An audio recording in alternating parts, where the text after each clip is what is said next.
오늘 말씀을 통해서 생각하려고 하는 것은 하나님이 함께 하실 때라고 하는 말씀의 제목으로 함께 은혜를 나누려고 합니다. 내가 하나님을 모를 때에는 나 혼자의 생각과 판단과 결정으로 삶을 살았습니다. 그런데 하나님이 나와 이제 함께 하신다는 사실을 믿고 깨달은 이후부터는 우리는 하나님 앞에 질문도 합니다. 그 질문에는 하나님이 반드시 나에게 답을 주시는 분이십니다. 그래서 하나님께서는 모든 사람들에게 끊임없이 희망을 품는 존재로 우리를 살게 만들어 주셨어요. 이 희망이 있는 사람들은 어떤 극한 상황을 만났을 때 인내하고 용기를 가질 수 있지만, 그러나 희망이 없는 사람들은 삶의 열정도, 삶의 목표도, 또 기쁨도 잃어버리게 되는 것입니다. 옥스퍼드 사전에 의하면 희망이란 신뢰와 확신의 감정이라고 표현되어 있습니다. 바로 이 감정이라고 하는 것, 이것은 마음으로부터 오는 것이잖아요. 이 마음은 어디서부터 오는 것입니까? 주변 환경과 상황과 여건에 따라서 오는 것입니다. 여러분들은 어떤 감정을 여러분들 마음속에 간직하면서 살아오셨습니까? 아픈 상처가 있는 사람은 그 상처가 자기를 너무나도 힘들고 어렵게 만드는 사람도 있지만, 어떤 사람은 그 상처 때문에 자기는 교훈을 얻어서 또 다른 사람의 삶을 살아가는 존재의 변화를 경험하는 사람들도 있습니다. 희망을 신앙과 연결하여 표현한다면 참된 믿음이라고 말할 수 있습니다. 참된 믿음은 어디에서부터 오는 것입니까? 나로부터 출발되는 것이 아니라 하나님으로부터 오는 것입니다. 하나님은 하나님의 백성에게 희망을 주시고 그 언약을 성취시켜 주시는 분이십니다. 희망은 신앙과 확신 가운데서 성장해 나가는 삶의 열매입니다. 인내와 갈등 가운데서도 내 마음속에 품어지는 기대가 바로 희망이라고 하는 사실입니다. 그래서 하나님은 믿음으로 희망을 키우고 그리스도의 말씀을 통해서 언약을 받은 성도는 자신의 환경이나 현실을 탓하지 않습니다. 무엇 때문에, 누구 때문에, 무엇 때문이라고 얘기하지 않습니다. 그리고 더군다나 하나님 때문이라고 말하지 않습니다. 우리는 나의 무지함 때문에, 나의 잘못된 선택 때문에, 내가 그 상황에서 잘못되어진 길을 갔기 때문이라고 얘기합니다. 그러나 하나님은 그 고백을 하는 순간 우리를 멀리하고 내버려 두는 게 아니라 그때서야 우리를 붙잡아 주시는 사랑의 하나님이신 것입니다. 사람들 앞에서는 부끄럽습니다. 사람들 앞에서는 조롱도 당할 수 있고, 또 사람들 앞에서는 멸시와 천대를 받을 수도 있습니다. 그렇지만 그들의 감정은 잠깐일 뿐이고 그들은 나를 책임질 수 있는 존재가 아닙니다. 나를 오직 나되게 하시는 분은 하나님이심을 믿으시기를 주의 이름으로 축원합니다.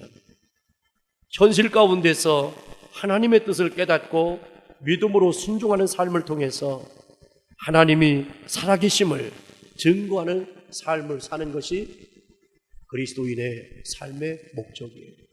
오늘도 내가 살아있기 때문에 내 입에서 고백되는 말은 하나님은 지금도 살아계십니다. 이 고백을 하나님은 그렇게 듣기를 원하십니다. 하나님은 믿어도 소용이 없다, 하나님을 믿는데 왜 나에게 이런 일이 생겨야 되느냐라고 하는 그런 부정적인 고백이 아니라, 하나님이 계시기 때문에, 하나님이 살아계셔서 이렇게 간섭하시고 이런 만남을 주시고 이런 방법이 이런 생각이 내 안에 들어와서 이렇게 만들어져 가고 있다는 사실을 나의 삶을 통해서, 입술을 통해서 고백되어지는 그 순간 하나님은 내가 지금 경험되어져 있는 어떤 문제나 상황이 문제가 아니라 그렇게 고백되어지는 그 고백을 하나님은 기다리고 계신다는 사실을 하나님은 기뻐하신다는 것입니다. 오늘 말씀을 보면 모세의 소명으로 잘 알려진 곳입니다. 하지만 오늘 관점을 달리해서 왜 하나님이 모세를 불러서 하나님의 사명을 맡기셨는지를 생각해 보려고 하는 것입니다. 여러분들이 사람들을 고용하여 쓰실 때 어떤 사람을 쓰십니까? 그 사람으로부터 우리 회사나 우리 가게나 우리의 가정이나 도움이 되어지기를 원하는 마음 때문에 그런 일을 선택하지 않습니까? 그래서 옛날에 어른들이 늘 그런 말을 해요. 집안에 남의 사람이 잘 들어와야 된대요. 그러면 다 남이거든요. 그렇다면 어떤 집은 원래 잘 들어온 사람이 아닙니다. 사람이 원래 그랬는데 그 집의 환경과 풍토가 그렇게 되다 보니까 사람이 바뀐 거예요. 문제는 뭐냐면 다른 사람의 덕을 보려고 하지 말고 그런 사람이 우리 집에 와서 우리 비즈니스의 현장에 와서 그가 변화되어졌으면 좋겠다라고 하는 그 마음이 우리 안에 있어야 되지 않겠습니까? 어떤 실력 있는 어떤 사람이 우리 교회에 나와서 우리 교회에 이렇게 되어졌으면 좋겠다가 아니라 어떤 그렇게 연약하고 소외당하고 정말 어렵고 힘든 사람이 우리 교회에 오셔서 같이 믿음 생활하면서 삶의 의미를 깨닫고 하나님의 진리의 은혜로 말미암아 거듭나는 하나님의 백성들이 되었으면 참 좋겠다라고 말하는 교회가 행복하고 좋은 교회가 아니겠습니까? 오늘 출애굽기 3장 7절로 8절에 보면 여호와께서 가라사대 내가 애굽에 있는 내 백성의 고통을 정령이 보고 그들이 그 간역자로 인하여 부르짖음을 듣고 그 우고를 알고 내가 내려와서 그들을 애굽인의 손에서 건져내고 그들을 그 땅으로 인도하여 아름답고 광대한 땅, 젖과 꿀이 흐르는 땅으로 그들을 이끌어 내시겠다라고 말씀을 하십니다. 하나님은 모세를 부르시기 전에 이스라엘 백성들이 현실의 삶에서 당하는 고통 때문에 하나님께 부르짖었습니다. 요셉이 죽고 요셉을 알지 못하는 왕이 등극하자 애굽의 왕은 이스라엘 백성들이 많아지고 있기 때문에 혹여나 다른 나라의 전쟁이 일어났을 때 그들과 연대를 해서 애굽과 바로 임금을 치면 자기들은 꼼짝없이 당하게 될 것이라는 생각의 압박 때문에 이스라엘 백성들을 힘들게 하기 시작했습니다. 그리고 노역의 고통의 삶을 살게 했습니다. 더군다나 이스라엘 백성들은 자신들의 삶이 힘들고 고달퍼서 자신들이 믿고 있었던 하나님께 부르짖은 겁니다. 그들의 부르짖음은 단지 육체적인 어려움으로 고통으로 인한 부르짖음만이 아니었습니다. 애굽 왕이 견딜 수 없는 폭정, 그리고 폭언, 그리고 학대가 계속됐습니다. 더군다나 어린 아이들이 태어났을 때 여자아이가 태어나면 살려두고 남자아이가 태어나면 죽게 하는 지경까지 이르게 되었습니다. 이것은 바로 뭐냐면 민족 말살 정책입니다. 이스라엘 민족을 잔멸시키려고 하는 고도의 전술이었습니다. 이러한 일들을 경험하면서 자기들이 해결할 수 있는 힘은 하나도 없습니다. 그들이 의지하고 바라볼 수 있었던 것은 오직 하나님이었습니다. 여러분, 우리는 기억해야 합니다.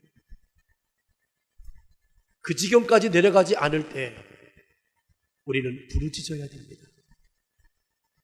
그 지경까지 내려가서 부르짖어도 하나님은 역사하십니다. 그런데 우리가 육체적으로 감내해야 될 일들은 너무나도 힘들고 아픈 겁니다. 그래서 우리에게 쉬지 말고 기도하라고 했습니다. 항상 기도에 힘쓰라고 말씀을 하시는 겁니다. 오늘 이스라엘 백성들의 그 간절한 간구함이 얼마나 크고 놀라웠던지 하나님은 이렇게 말씀하십니다. 하나님이 보시고 그들의 부르짖음을 들으시고 그들의 근심된 일을 아시고 이제 하나님이 일하시겠다는 것입니다. 출애굽기 3장 8절에 하나님은 하나님의 백성들을 애굽의 고통에서 구원하여 출애굽시킴으로 젖과 꿀이 흐르는 약속의 땅으로 데려가시겠다라고 말씀합니다. 하나님이 애굽으로 내려가게 한 것도 하나님이라면 애굽에서 다시금 나와서 가나안 땅의 약속의 땅으로 가게 하실 분도 하나님이십니다. 그러므로 내가 여기까지 온 것이 내 결정이 아니라 하나님이 하심을 여러분들이 믿을 때 능력이 나타나는 거예요. 여기에서 다시금 하나님이 이 역사의 새로움을 이뤄갈 것이라고 하는 믿음의 고백을 우리는 할 때 하나님은 또 그 일들을 이루어 나가시는 거예요.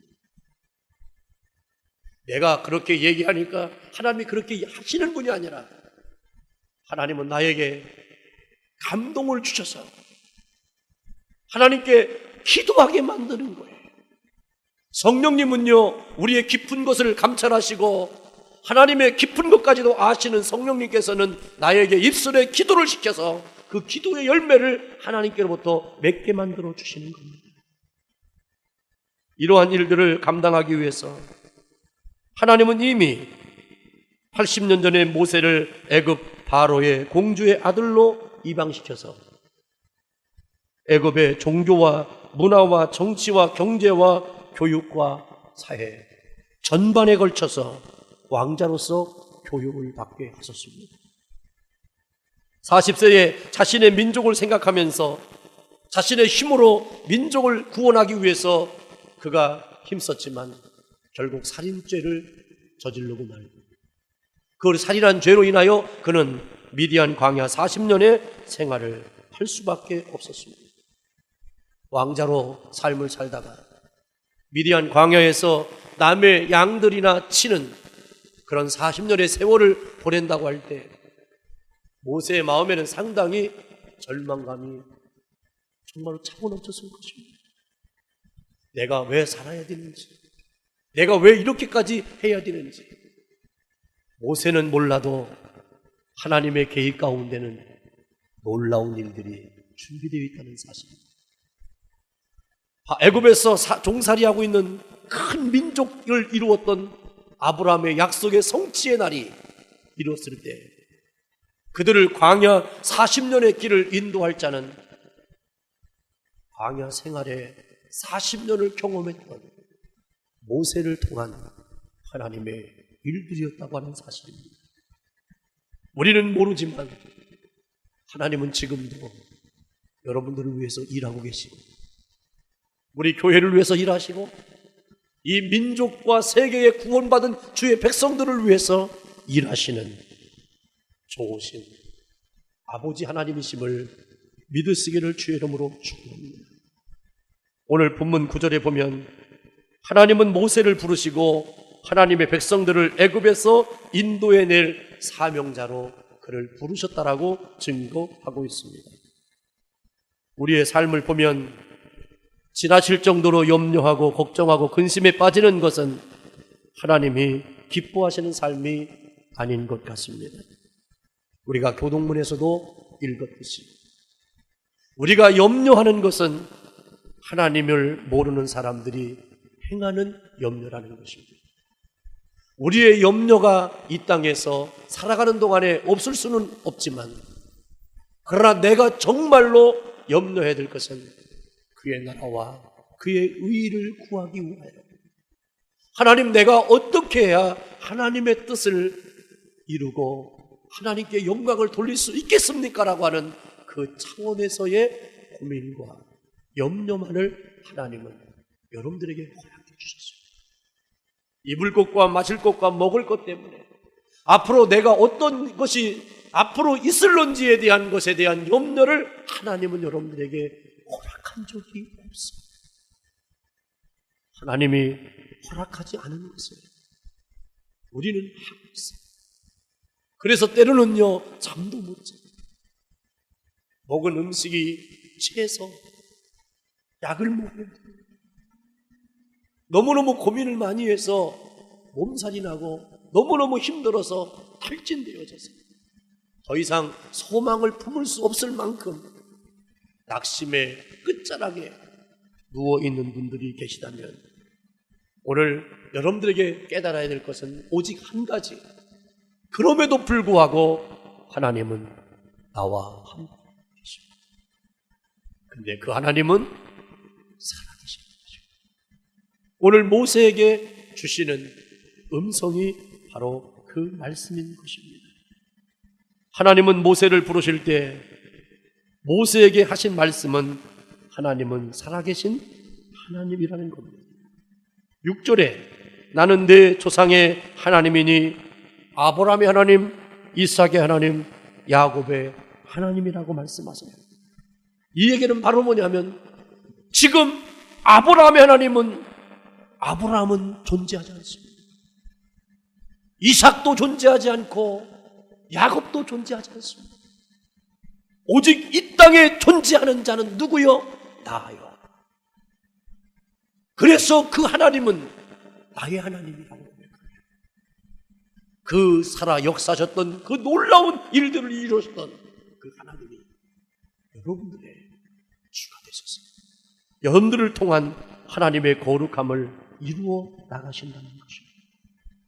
모세가 하나님을 만나게 될 때 그가 하나님을 두려워했다고 그랬습니다. 그래서 얼굴을 가리웠다고 그랬습니다. 왜 모세가 얼굴을 가리웠을까요? 왜 두려워했을까요? 그것은 자신의 죄로 인하여 죽을 수 있다는 생각을 하게 되었습니다. 왜냐하면 하나님을 만나는 사람들은 두 가지예요. 죽든지 살든지. 여러분, 어떤 사람들이 그래요. 힘들고 어려움 당하면 그러잖아요. 이판사판이다. 죽든지 살든지 끝이면 아니든지 하면서 이렇게 두 가지 50%를 딱 놓고 선택하는 것 같은데, 근데 대부분 사람들은요 그렇게 선택하는 것 같지만 한쪽에 치우쳐 있어요. 그러나 우리는 50%를 놓고 선택하는 게 아니에요. 이걸 뛰어넘어 하나님을 선택하는 사람들이 이것을 할 것인가 저것을 할 것인가를 선택하는 게 아니라 우리는 하나님을 선택하는 사람. 오늘 모세에게 나타나셔서 살아계신 하나님에 대한 깨달음을 주시고 그 고백을 한 것은 너는 지금 현실의 문제 앞에서 문제를 보지 말고 나를 바라보라는 것입니다.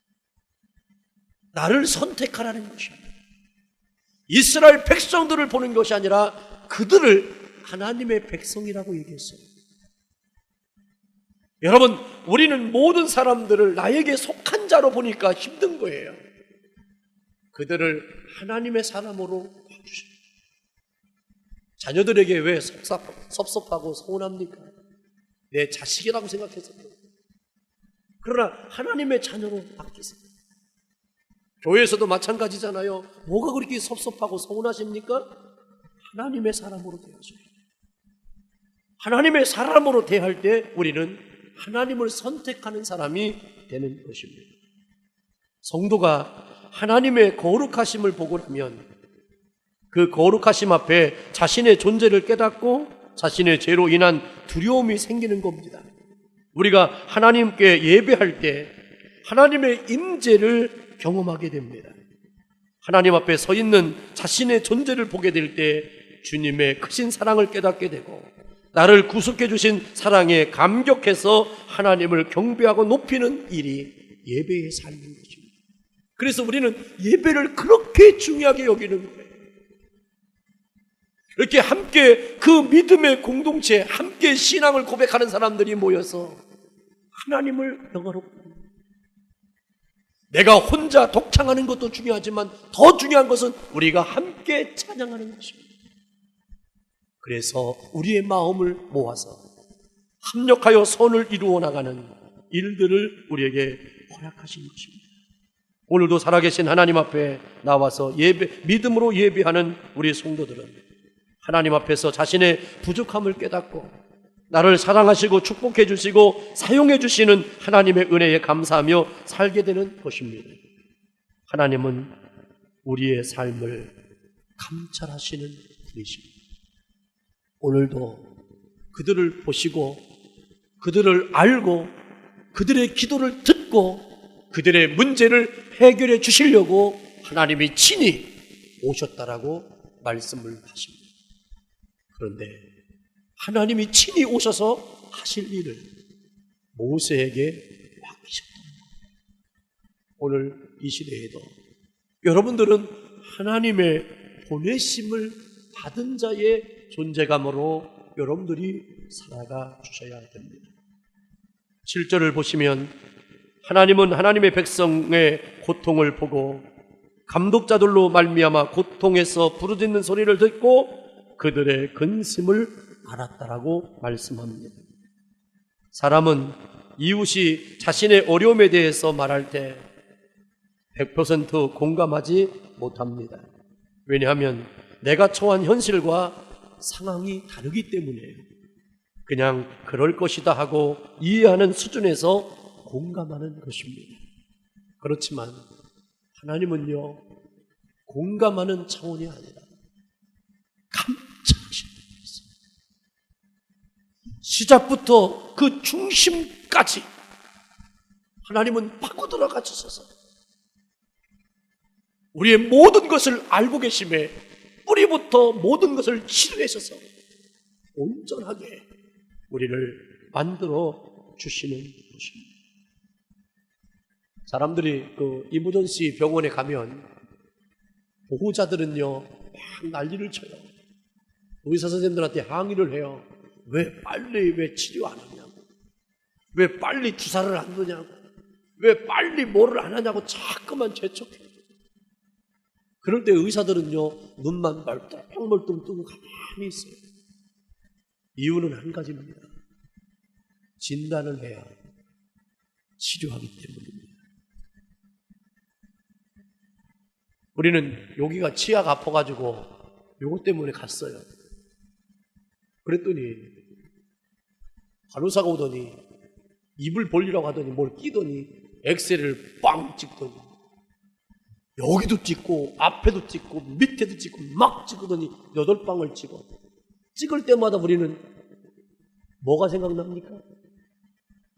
번쩍번쩍하는 게 나는 게 아니라 돈 나갈 생각을 하니까 그냥 여기만 떼우면 되는데 왜 찍냐고. 우리는 항의 아닌 항의의 불편함을 생각하는 것입니다. 그렇지만 의사는 할 수밖에 없어요. 모르겠어요. 그렇게 해야 돈을 버는 건지. 그렇지만 해야 됩니다. 룰입니다. 안 하고 했다가 문제가 발생하면 일과사 사과가 나오면 의사는 큰 어려움 당합니다. 하나님은요 감찰하신다는 얘기는 칭찬하셔서 진단하셔서 치유하시는 분이십니다. 그래서 하나님은 그들을 끄집어 내겠다는 거예요. 끌어내서 하나님이 약속하신 가나안 땅에 들어가도록 만들어 주시겠다는 것입니다. 여러분, 하나님이 여러분들을 인도하시면 믿으시기를 주의 이름으로 축원합니다. 아니, 믿기 힘들면 그냥 믿어드리세요. 아니, 그것도 안 되면 그냥 믿어봐요. 그래서라도 경험되어진다면 다시 시작하세요. 하나님은요 그러한 자세를 야단치지 않아요. 그런 자세가 있음에도 불구하고 끊임없이 사랑해 주셨다. 왜? 그 믿음을 주신 분도 하나님이십니까? 그런 연약함 속에서도 주님 앞에 믿으려고 몸부림치는 그 마음을 감찰하시는 하나님이시기 때문에 그렇습니다. 혹시나 지금은 도할 나위 없이 평안하고 감사하고 행복하십니까? 그런 분이 계시면 하나님께 더 감사하고 찬양하고 하나님께 영광을 드리기를 주의 이름으로 축원합니다. 지금 힘든 부분이 있다면 주위의 사람들을 원망하거나 불평하지 마십시오. 마음이 여러분들 상처를 받고 미움이 싹트지 않도록 해야 됩니다. 그리고 낙심하지 말아야 됩니다. 오히려 하나님을 만날 수 있는 절호의 기회가 자신에게 왔음을 깨닫고 하나님께 간구하는 시간이 되었으면 좋겠습니다. 고난은 하나님을 볼 수 있는 안경이라고 하는 말이 있습니다. 하나님은 하나님의 백성들의 고통을 외면하는 분이 아닙니다. 어려울 때일수록 감사하며 살면 하나님의 축복과 위로가 임하게 될 것입니다. 하나님은 우리가 무엇 때문에 근심하고 있는지 다 알고 계십니다. 하나님은 백성과 자녀들이 근심 속에 있는 것을 원하지 않습니다. 하나님은 자신의 생각과 방법으로 해결하려고 하면 내버려 두시지. 그러나 철저히 하나님을 의지하고 하나님께 맡기고 믿음으로 살려고 하면, 그리고 몸부림치는 기도를 하면 하나님은 절대로 우리를 내버려 두지 아니하시고 쉬지 않고 일하시는 좋으신 아버지가 되어주십니다. 하나님은 건져내시는 구원의 은혜를 베푸시는 분입니다. 고통의 시간을 하나님께 기도하며 자신의 현실의 삶을 포기하지 않고 끝까지 인내하며 하나님의 인도하심을 구할 때 하나님이 책임져 주시는 은혜를 경험하기를 주의 이름으로 축원합니다.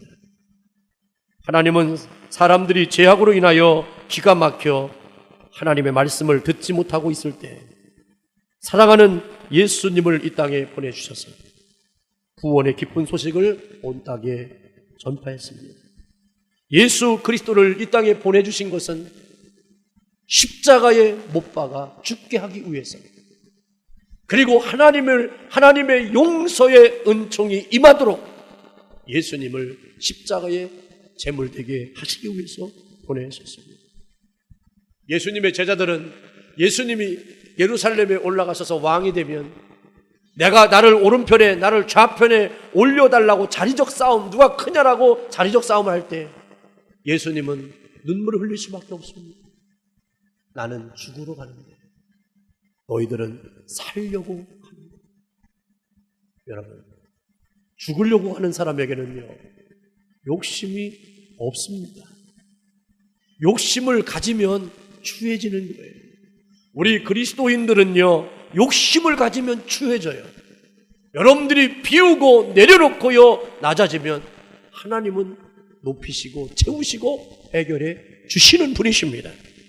그러니까 우리는 철저하게 예수 그리스도의 이름으로 너희가 구하면 내가 시행하시리라고 하는 약속의 언약의 말씀을 믿으시기를 주의 이름으로 축원합니다.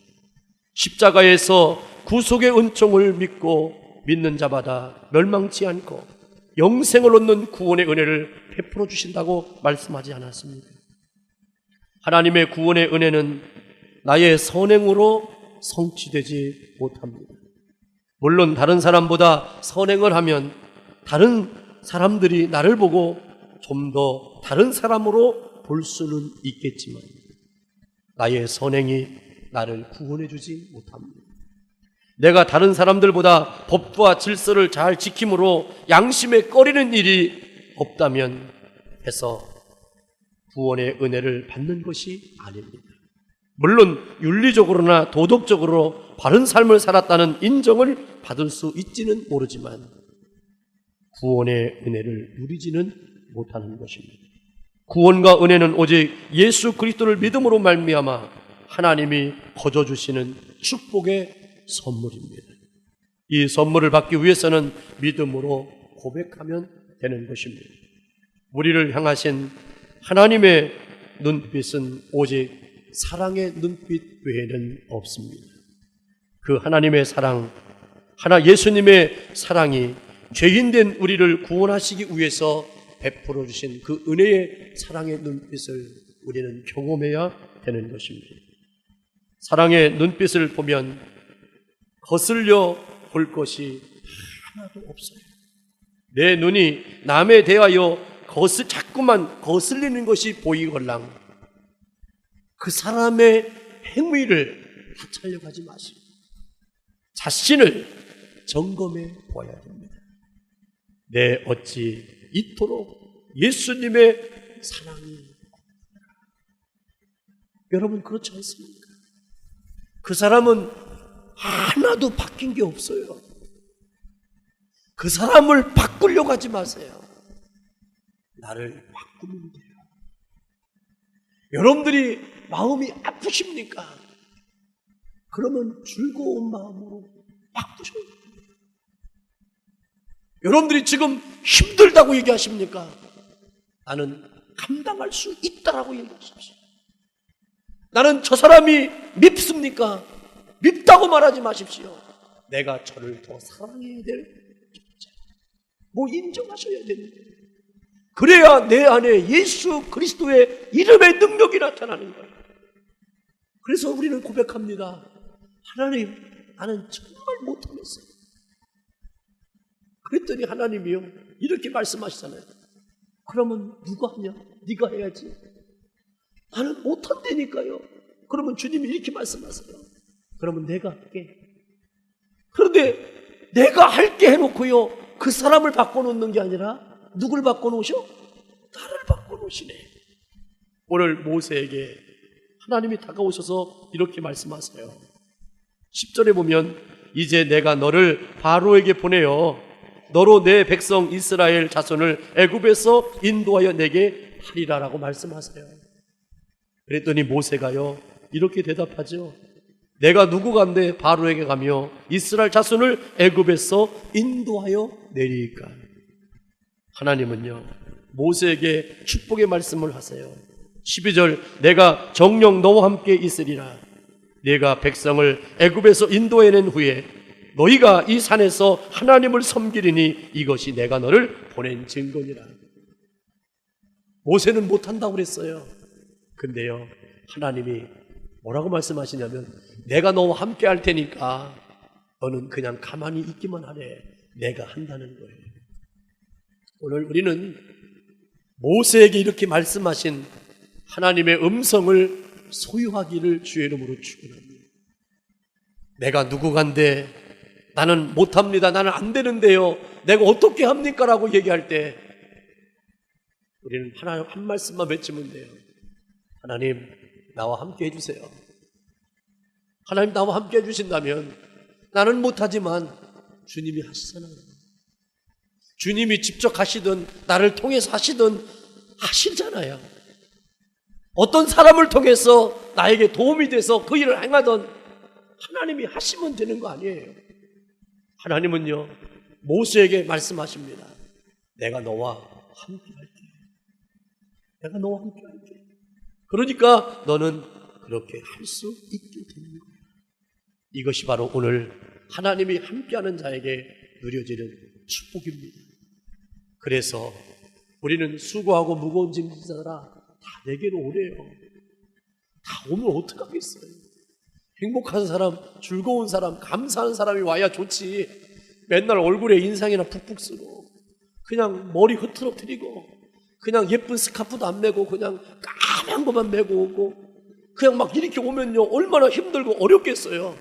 그렇지만 주님 앞에 오면요 까만 것도요 노랗게 보일 것이고요 그냥 토삭지같이 하얀 것만 있는데도 알록달록하게 보일 거고요. 하나님이 함께 하시니까요 내 눈을 바꿔놓고요 상황을 바꿔놓고 다 바꿔놓고 다 좋게 보이고 다 아름답게 보이고 다 존귀하게 보이게 만드니까 그냥 좋은 거예요. 왜요? 주님의 눈길이, 주님의 마음이 내 안에 오시잖아요. 오늘 모세에게요, 모세가 너가 중요한 게 아니라는 거예요. 네가 그런 훈련받고 그런 걸 알물 있고 광야의 생활을 했기 때문이 아니라는 거예요. 내가 너와 함께 하기 때문입니다. 오늘 그 하나님이, 모세와 함께 하겠다는 하나님이 누구와 함께 하세요? 이 시간에는 나와 함께 하세요. 이것을 고백해내고 여러분들이 선포하는 것이 오늘 나의 삶입니다. 따라합시다. 하나님은 이 시간에 나와 함께 하고 계십니다. 아멘. 기도하겠습니다. 할렐루야. 아버지 하나님, 고맙고 감사합니다. 모세는 자신의 약함을 고백합니다. 그때 하나님의 약속은 내와 너와 함께 있으리라 하신 겁니다. 하나님의 약속은 임마누엘입니다. 오늘 우리의 삶을 통해서 하나님의 영광을 받으시는 것은 나의 외부적인 조건이나 환경을 통해서가 아니고 하나님이 함께 하심을 믿고 하나님의 언약의 말씀을 순종해 나가는 삶을 통해서입니다.